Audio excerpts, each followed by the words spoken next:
They say when a baby is born, so is a mother. But while you are there to help your baby grow into the person he or she is meant to be, who is there to help you? Many women feel lost and alone when they become mothers, wondering, who am I now? Sometimes it feels like the transformation from woman to mother is as radical as a caterpillar's transformation into a butterfly. Did you know that inside the chrysalis, the caterpillar literally turns into goop before it rearranges itself into a butterfly? This podcast is about the goop, what soul transformation looks like as you transition from being a woman to a mom. Your baby's growth matters, but yours does too. You're not alone. I'm your host, Brittany Ming. Welcome to the Motherhood Metamorphosis. Welcome everyone to this episode of the Motherhood Metamorphosis. I'm your host, Brittany Ming, and today we're talking to Jessika Sanders. Jessika Sanders is the founder and president of Praying Through the NICU Ministries, a nonprofit organization that emboldens and equips families with biblical truth and encouragement as they journey through the difficult seasons of the NICU, PICU, and child loss. So welcome, Jessika. I'm super happy to have you here today. Hi, thank you so much. I'm so honored to be here. Thank you for asking. So before we begin, can you give us some definitions for NICU and PICU? Because those terms may be ones that people aren't familiar with. Absolutely. I was one of those people who was not familiar with these terms. So NICU stands for Neonatal Intensive Care Unit, and PICU is for Pediatric ICU. Okay, so how are those different? Who goes to the NICU and who goes to the PICU? Great question. So typically with the NICU, the Neonatal Intensive Care Unit, it would be for babies who are just born. I have found that it can vary depending on your hospital and your situation, but typically it's for newborns, thus the title neonatal. And then PICU would be any child that needs to go into an intensive care unit. So it could technically still be a newborn would be considered a child too. So again, I think it kind of depends on the hospital and the situation, but those are the general terms and guidelines to my knowledge. Yeah, that's really good. I know that because I have had NICU babies as well, and I had to learn all that terminology too. So it can be really a lot to take in when you are a new mom. And I think that I know I wanted to have you on here today because I think this is such an important part to share these NICU stories, because it's something that is that unexpected part. Like nobody's like, when I have a baby, they're going to go to the NICU. Like that's going to be my story.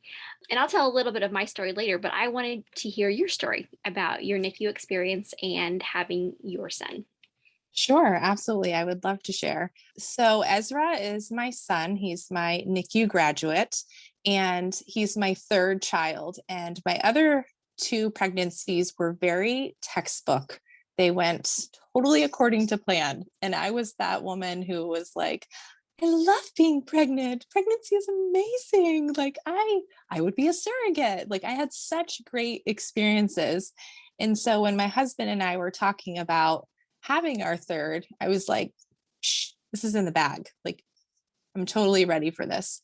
And everything felt pretty normal for the pregnancy until I want to say like second trimester. And it's funny that you brought up not really knowing what the NICU is or anything like that. But all of a sudden on my Facebook feed, I started seeing things about this thing called the NICU. And then I think it was around the time where it is like loss, that month. And so I started seeing a lot about that on my feed too. And I started to get like nervous. There was something inside of me. I felt like, is my child going to be okay? And at first I just thought, I'm going to shut this down. Like I'm going to pray about it. And I'm going to just, trust that God has a good plan for me and for this pregnancy. And, if he has any genetic defects or anything like that, I'm going to embrace it because God created my child the way they are. So I remember kind of going through that struggle and trying to kind of like, give myself these pep talks. the pregnancy like continued. And then at one point when I was measuring, because I should say, I'm super earthy crunchy. Like I came from Vermont. So like I'm a tree hugger, like all the way. And I was doing this pregnancy just like I did my other ones, natural, like home birth, water birth, all of that. So when things started to seem like I was getting smaller in my belly, like the measurements, I was thinking, oh, thank goodness he's dropping. Like it's time for him to come. And when it came time to have our home birth, it was beautiful. We had the water birth. My husband was able to get into the pool and like catch his son. And it was this beautiful, beautiful moment. And I remember when we made our way into the bedroom and the midwife is, checking everything out, that when she was weighing him, there was like this moment of silence, and it was so uncomfortable. It's like we knew something was wrong, but then when she said his weight, which was 4 pounds, 14 ounces, and he was 42 weeks to the day. Oh, like, yeah, like my heart like dropped, and my husband was standing across the room, and I will never forget his face, like the pure like anguish, because this is his first child. And I could see him taking on like the guilt, like somehow this was his fault. So in that moment, I think I knew like something's not right. Like this is all those feelings I had that like something wasn't right. Like now they were kind of coming to like fruition. Like I could see them in front of me.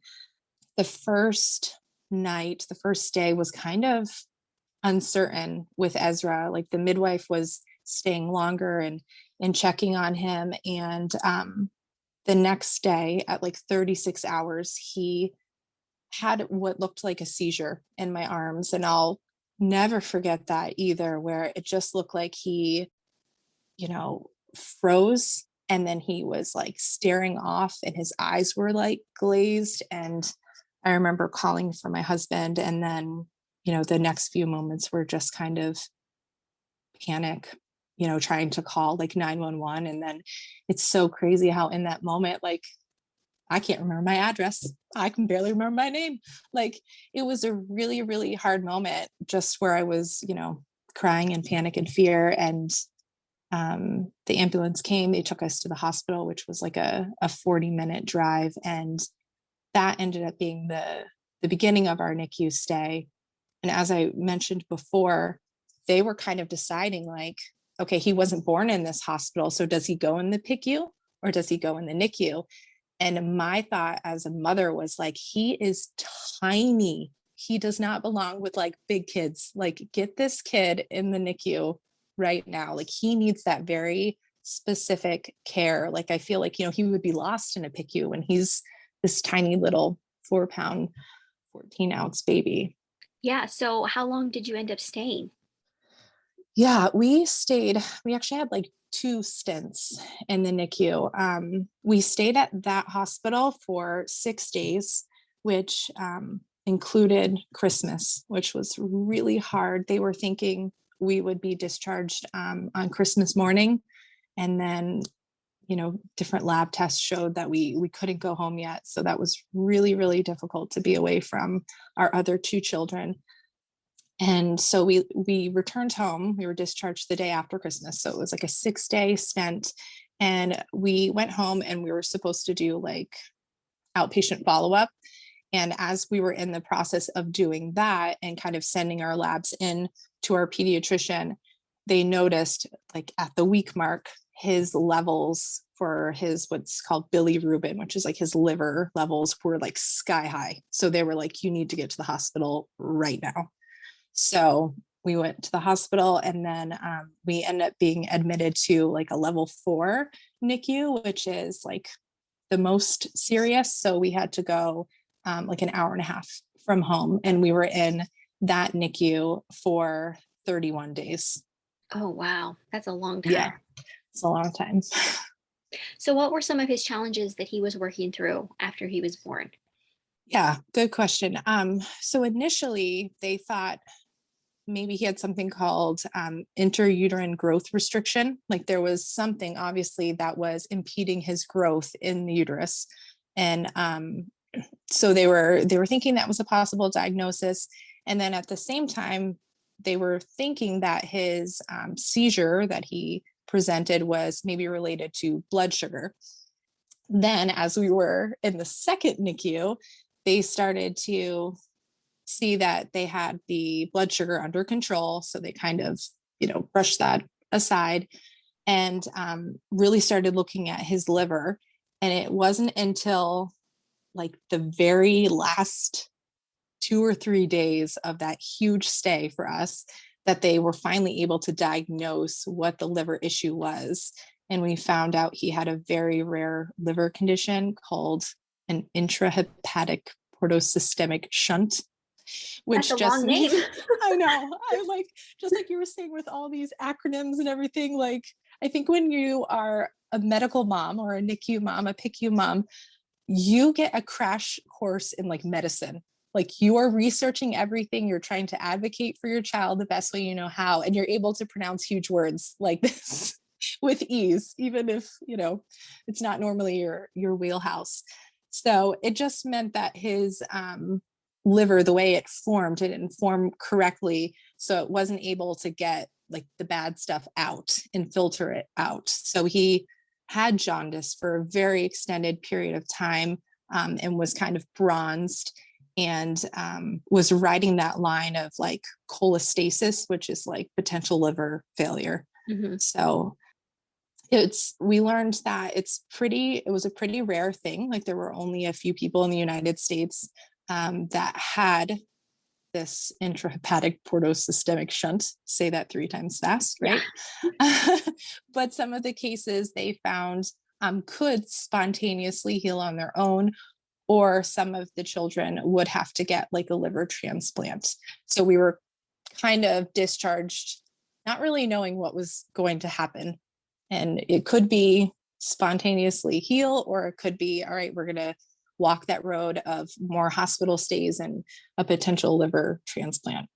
So how is he doing now? Now he's 2, correct? Yes, now he's 2. And it was amazing. We were discharged in February, and by April, his liver, I say miraculously, not spontaneously. Spontaneous is the medical term. I'm going to say miraculously. It miraculously healed. Oh, that's and wonderful. It was incredible. We, most moms, I think, maybe not after we've had multiple kids, but, we take those monthly photos. I think the more kids we have, the less likely we're able to take those photos, the milestone photos. But we have pictures where you can actually see the change happening. Like he really struggled to put on weight. And then like one day we're like, this looks like a different kid. Like his color was normal and he like was finally putting on a belly and, fat on his arms. It was a really beautiful thing to see. Oh, that's wonderful. I love hearing that story. Oh, thanks. So you had a home birth and then this intense NICU stay. So tell me about what that transition was like for you, or that unexpected part of that journey was for you, of being a really crunchy mom, a very natural mom, and then becoming like being thrown in the deep end of being a medical mom. Yeah, this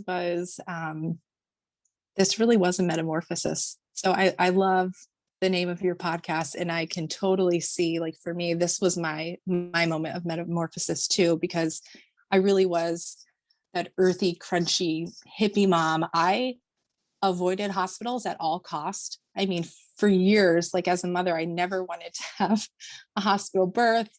I typically don't go to the doctor very much. Like, it's just not my thing. Like, I prefer natural and holistic, like to the extreme. And I think for me, that goes back to my eldest. When I learned all these things, it changed me in a way. Like, I really felt like, oh my gosh, I need to do everything right. Like, I need to avoid the chemicals and products. I need to make sure that we're eating healthy, because if I do all of these things, then I'm not going to die of cancer. I'm not going to die prematurely. We're going to live longer. So I think with this, healthy, holistic way of feeling, or with this way of viewing things, I think that I really took it to the extreme, which is my personality. I'm either like all in or like whatever. So I think that I went all in. And while it may be good to do the best for your kids and the best for your family, I think it really changed me in that I felt the weight. Like, if I don't do this, then I'm not going to live a long life. Like, healthy living is going to save me and it's going to save my children. But at the same time, I actually feel like I wasn't living life, if that makes sense. Like, I was so worried, like even nail polish. I'm like, there's chemicals in it. And, for 10 years, I didn't touch nail polish because I feared that if I do, then I could get cancer because there's bad ingredients in it.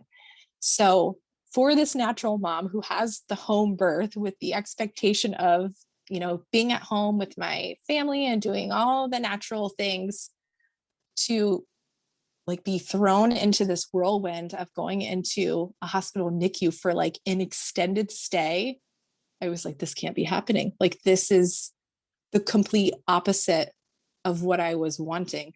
So and all of your fears coming yes, like all of these IVs or medicines that yes, words you couldn't pronounce. So I'm sure you felt like, I don't even know who I am right now, or like, yeah, how can I step into this? This is like completely opposite of what I've always believed. exactly.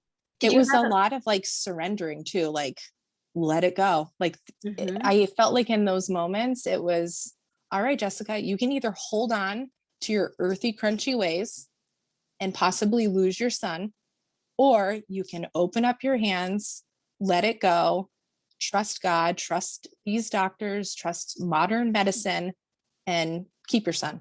Yeah. So So it really put things in perspective. how do you feel like that's changed you as a person, like that experience? Because that's huge. Yeah. Yes, it is. It was a huge change. And I feel like I'm definitely not the same person, but at the same time, I embrace it because now I feel like I'm not totally on that extreme. Like, I have this wisdom that I carry with me now. Mm. So my family's really grateful because my family kind of thought I was like out there Yeah, before with some of a my little choices. swimming in the deep end. Yes, different kind of deep end. So now they're like, oh, like, she's normal. I don't, not really normal, but I think they felt like a reassurance after this because my eyes were kind of opened to embrace things that maybe I was fearful of before. So yeah, my family's really happy about it. I'm at peace with it too, because I realized like things that I thought before, I was so like, breast is best and breastfeed, breastfeed, breastfeed. And if I'm honest, I would say that I was, like, how can people give babies formula? If I'm being honest, I was probably judgmental before. And it wasn't because I'm a mean, judgmental person. I just didn't know. So this experience was really humbling because although I wanted to breastfeed my son, being in the NICU, they needed to know exactly how many mils were going into him because they needed to measure it. So I had to give up that experience that I wanted so much. And, I had to try pumping. And then when I wasn't producing enough, then I had to be like, all right, God, I trust you. Like, we'll do formula. And I'll tell you, like, I held on, like, can I have a non-GMO organic formula, please? And it wasn't an option. So Yeah. I was like, all right, he needed a very special type of formula for liver issues. So I had to be like, I love my natural living, but I love my son more. And if this is what it's going to take for me to have my baby, then, let it go. I'm going to let it go. Yeah, I love that story. And I love how you use the word wisdom because I see wisdom as so much of this middle way between Mm-hmm. extremes that we can like. I love the idea of a pendulum. And so you like swing Yeah. one way and then you swing the other way. And then like in the Mm-hmm. middle, The middle way, Yeah. I feel like, is the way of wisdom. And that Yes. wisdom, I think, is what we come to if we lean into our specific story as mothers, and not Hmm. really the story that we tell ourselves that we have to follow, or the Yeah. story that we think motherhood's going to go like. We're like, okay, this new path is what I'm on, and I can't go Hmm. back, and I can only go Yep. forward. And sometimes we have to give up those really strong views that we might have about discipline or nutrition Yeah. or how child development or medical things that we are passionate Hmm. about, and we think, okay, what's happening for me? Something is changing. And if Hmm. I'm gonna live, if my child's gonna live and thrive, I have to walk in Yep. that middle way. Yeah. And I think some of it too, now that you say it, I think for me, my identity was probably really wrapped up in being natural and holistic and healthy and earthy crunchy. So I kind of lost a part of myself with, with Ezra. But at the same time, I feel like God always works things together for good. So he used it in this way so beautifully, like you said, where I have this wisdom now. And I also have this compassion for mothers who have had to do things differently, maybe than my views, because obviously my views are not the only way or the right way. So I've been given this beautiful lens of compassion and understanding at the same time, which I'm so grateful for. So even though the journey was so hard and the metamorphosis was a challenge, I'm still so grateful for it, for what it did for me, how it shaped me and changed me, and how I'm able to use that to help others too. So Tell us about that. Tell us about how gaining compassion through your NICU experience has led to the ministry that you now have. yeah, I would love to. So while I was in the NICU with Ezra, we were so far away from home that we had to stay in the Ronald McDonald House and away from our other children for like 31 days. And that was really hard. Like every day, kind of living in this hotel room, coming to a common room to eat, and seeing these other families and these other mothers in passing, and just seeing on their face like the weight of the circumstances that they're walking through. Like it was pretty heartbreaking. And I think that I'm the type of person who wants to help. Not that I want to fix, but I'm really like empathetic too. So if I see someone else crying, like I can like step right into that moment with them, and I can cry with them. Like I can feel them. So as we were going, through our day to day and seeing these women struggle, I remember thinking like, gosh, how can anyone do this without like the hope of like Christ, or without like faith? Because without like that anchor kind of to like hold on to, you feel like you're in this sea of uncertainty. Like every single moment is so up and down, like a roller coaster. You don't know what the next second holds. So I remember really feeling like this burden to pray for other people. And my husband is like, Jessica, you're the woman who can be in line and you can make a friend. Like it's just how I am. So even though it was awkward, I would start talking with these other mothers and ask how I could pray for them. And I really meant it from my heart. Like, tell me your baby's name. Tell me what you're going through. I'm going to write down their name, and I'm going to be praying for you, and I'm going to be praying for your child too.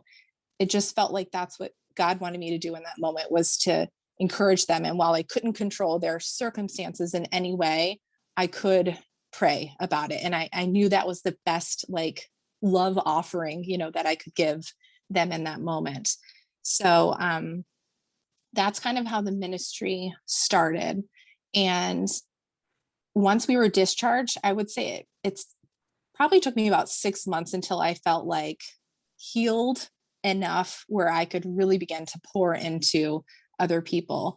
So 6 months later is when I started the group, Praying Through the NICU, which is, a Facebook community that is like Christ-centered, prayer-centered. And it was amazing just to see there were other women who wanted that kind of support, that needed prayer and encouragement. And it just started growing organically and beautifully. And then over the course of, gosh, it's been a little over a year now, it's grown to include the PICU, because we also had a pediatric ICU stay. And then it's also grown to include child loss, because unfortunately, every child that's in the NICU and the PICU, they don't always make it home. They make it home to heaven. So that became a part of the ministry. We saw a need there. So we opened up a praying through child loss group in addition. And it's just been a blessing to really serve those women, and also men, because we have communities for men as well, walking through these really difficult seasons of life. So is your group for people who are Christians, or is it for anybody? We say that we're faith-based, so you don't have to, be, as people might say, like super religious or anything like that, but having some sort of faith in that you would be accepting of prayer, that would be the place for you to come with us and let us pray for you. But I mean, if someone isn't sure if they believe or not, but they want prayer, then we say, come on in, like we will pray for you, and, we'll see what God does in your story. So talk to me about the books, talk to me about some of the special things that have happened over the holidays. I'd love to hear those stories too. Oh yeah. It's been so neat how the ministry has just happened. Like, I'm not going to say like, oh, it's me. I have these great ideas. Like, I feel like God whispers these ideas to me, and then he makes the magic happen. But our ministry does a lot of different things. So we provide the online community, which people find it very comforting and supportive. And the community isn't even just the United States, it's all over the world, which I think is just incredible. We have different virtual events that we do. Like right now, we're working on a run walk 5K, and we're also going to be doing online Bible studies. But the main thing that we do is our outreach care packages. And these are just faith-based books that we send to families when they, put in an outreach request form if they need help with anxiety or depression, or, support for their other children that are at home. We send those out. And then at Christmas time, I remember how hard it was for us to be in the NICU at Christmas when our home was like decorated and, not like Hallmark or anything, but it was decorated beautiful for us and really sweet. And then in our hospital NICU, it looked like a regular day. Like it was really hard for us. So God whispered the idea to me of a Christmas book drive, and was very specific and kind of like whispering the book that he wanted. And it's so funny because just a few weeks before, the author of that book had started following us on Instagram. So I reached out to her asking like, hey, would you maybe like to be involved in like this Christmas book drive where we could send out like a Christmas book, which hers was called Good Night Manger, to different hospitals and families. So that way they would have something at Christmas time special for them. And she jumped on board. She hand wrote every note, had a team of people, and we ended up collecting 767 of these books that were sent all across the country to like, I think it was 16 different states, which was just remarkable. That's awesome. Yeah. Yeah, it was so incredible. And it's been so neat to connect with people now that are like, I received one of your books. And we're like, that's the coolest thing. It's so neat. That's really cool. So we've had a fun partnership too. Yes. And I wanted to just talk about that because I think what you're doing is so special. So I make these little dolls through my Etsy store, and you contacted me because the dolls are very tiny. They fit in like a toddler hand, and they're very soft, and they look like a baby is sleeping, and they have a little blanket. And so you said, hey, could you make these dolls for siblings who have a baby sibling in the NICU so that they can hold a baby at home? And I thought that was just a very precious thing. So I have a a ministry discount that we do for your ministry. Yes. These dolls. So I think I've done maybe 5 for you. I need to order them like in bulk, I think is what I need to do. But I love that these little dolls can go to a 2-year-old or a 3-year-old or a 5-year-old who may be wondering why baby brother or baby sister is not coming home right away. Yes. So, and it's my idea behind it too was because it is so hard when, you know, your child is that young, they don't really understand what's going on. So my thought was, goodness, if we could give them something like tangible to hold on to. And then at the same time, I partner it with this book that's called Cutie I Pray. And it's a book about like prayers.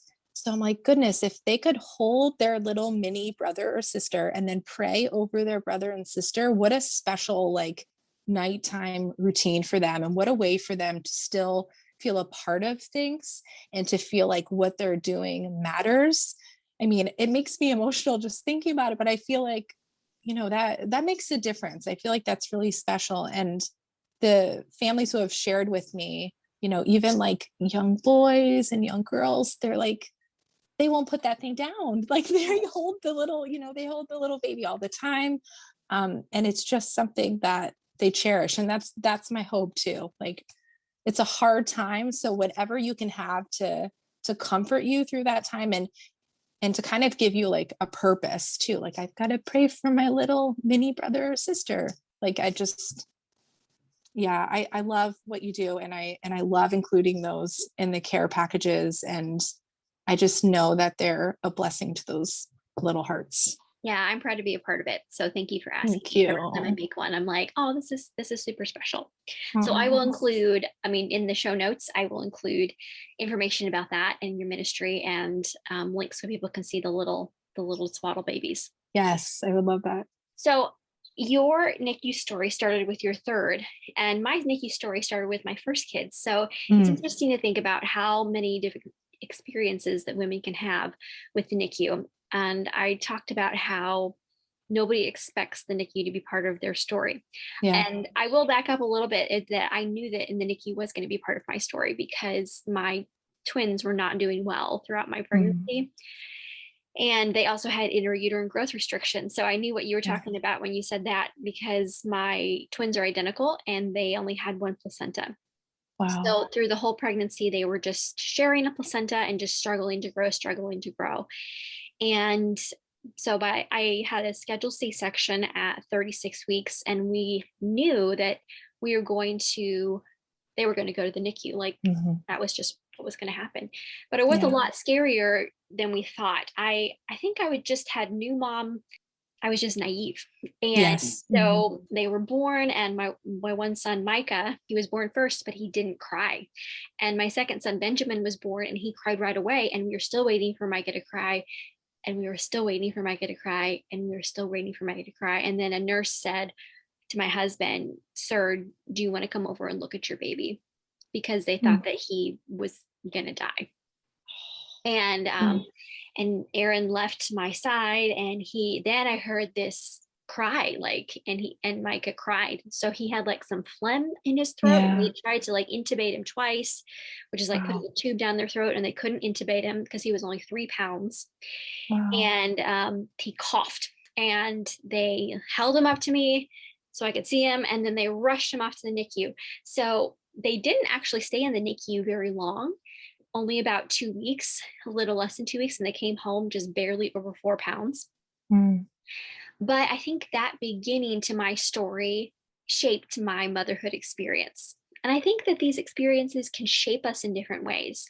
So in ways, it made me compassionate towards other women who have NICU experiences or who have premature babies, or compassion for myself, but it also really had a very fearful start to my motherhood story.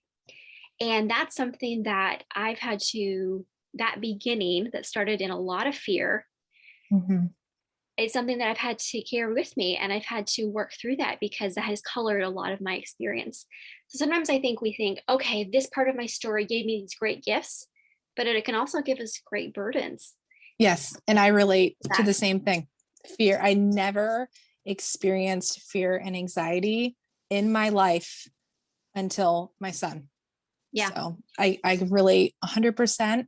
I experienced it, you know, in the NICU, like you said, when they take him away and I can't be there to hold him, or even when he's connected to so many tubes and wires, I don't know how to pick him up and hold him. Like there was a lot of fear and anxiety and just worrying, like, are we ever going to like bond? Like, because this isn't the way it's supposed to be. Mm-hmm. And when our son was admitted to the PICU, that whole experience after that was fear and anxiety to the extreme for me. Like it took me months to get through that, and still, I mean, it's been like 8 months. I still have moments where I can be triggered, and the fear is just as real in that moment as it was when it happened. Mm-hmm. So I think I that these hospital experiences, NICU, PICU experiences, those are shaping us as mothers. And like I said, they can give us great gifts, and they give us really, really tough stuff that we have to wade through and deal with and overcome. But I think that that's an experience that lives with us. Yeah. And it's not something we can always just say, well, now I'm over it. Yeah, close the door. This is done. It's like a soul forming experience.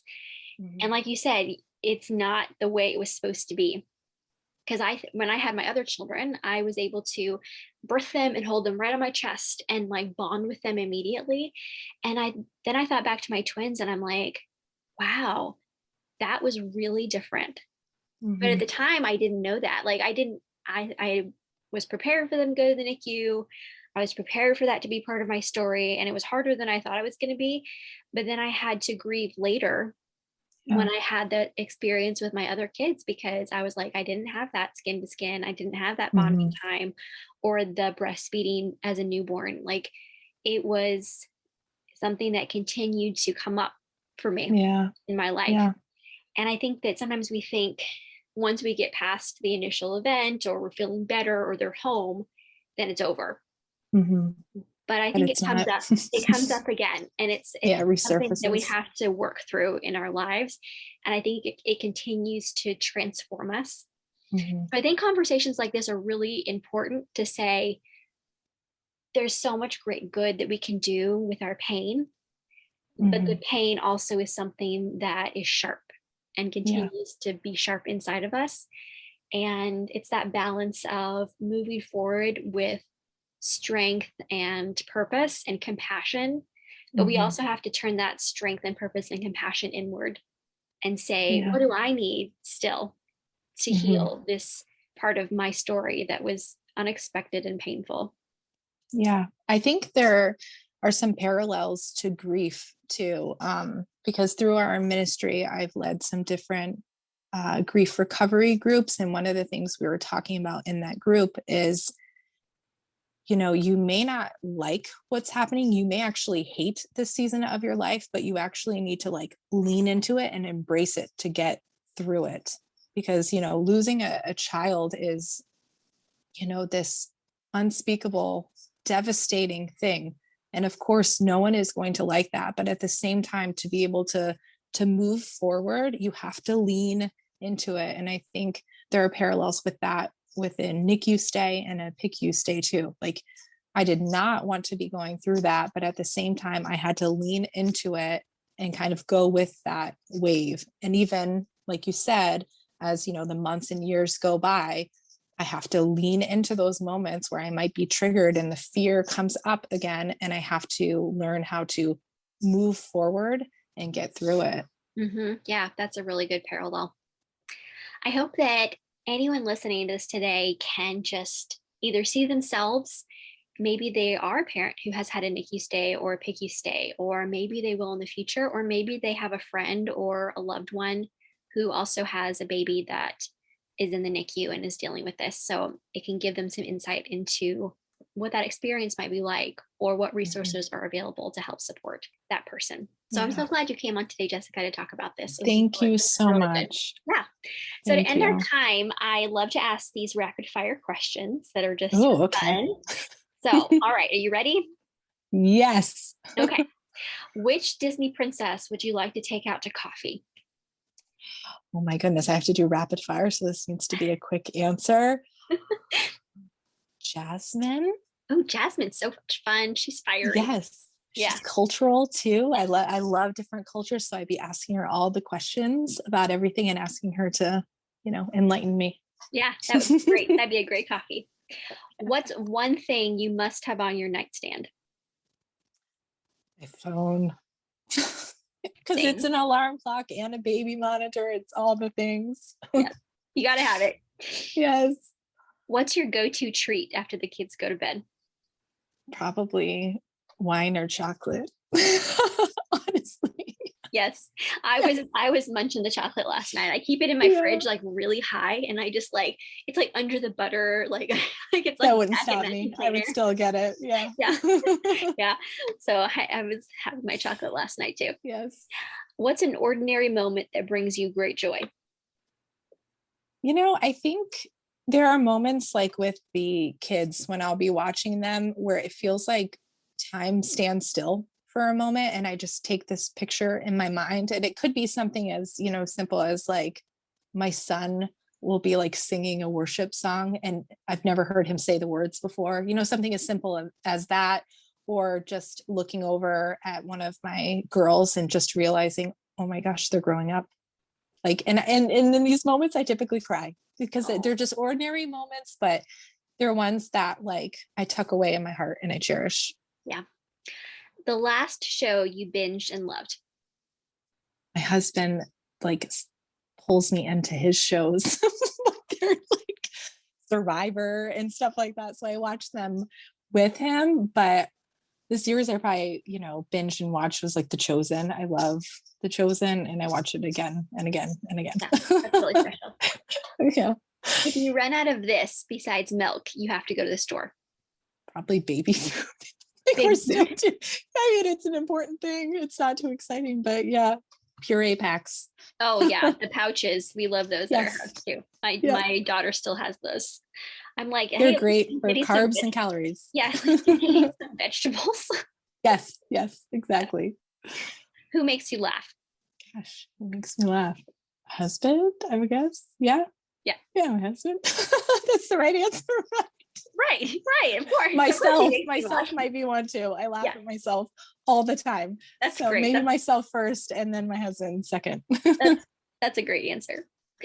When you were 5 years old, what did you want to be when you grew up?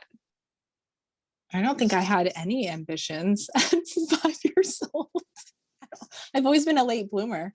So I don't think it was until 4th grade I wanted to be a writer when I was in 4th grade. Yeah, that's sweet. Finish this sentence. Motherhood is the greatest challenge and responsibility I've ever been given. For sure. I second that. Yeah. All right, Jessika, if people want to find you online, where could they find you on social media? Probably the place where I'm active most is probably the ministry, since I'm currently running it as the president. So that would be like www.prayingthroughministries.org. There's a Facebook page there too, Praying Through Ministries. Yeah, Praying Through Ministries on Facebook. And then on Instagram, we have it broken into the different branches. So there's Praying Through the NICU, Praying Through the PICU, Praying Through Child Loss, depending on, where you feel is your branch. Great. I hope people will head over there and they can support you. And we'll share those links in the show notes and ways that they can support you. It was wonderful for me to do and to reflect on my own metamorphosis. So thank you for challenging me in that way. This was a wonderful conversation. Thank you. Thank you so much for listening to this episode of the Motherhood Metamorphosis. If you've enjoyed this episode, please hit the thumbs up and subscribe to this channel so you never miss an episode. Next, tell your friends. Podcasts are a slow growth type of social media, so promo works best when it's from person to person. If you know another mom who's in the goop right now, send her a text of encouragement and the link to the episode that is speaking to your heart right now. If you have a story about your own matrescence, the physical, emotional, hormonal, and social transition that occurs when someone becomes a mother, please leave a comment below. I want this channel to be a place where women can build community about the challenges and joys of their own motherhood metamorphosis. Thank you so much for listening today. I hope it encouraged you and gave you some good food for thought.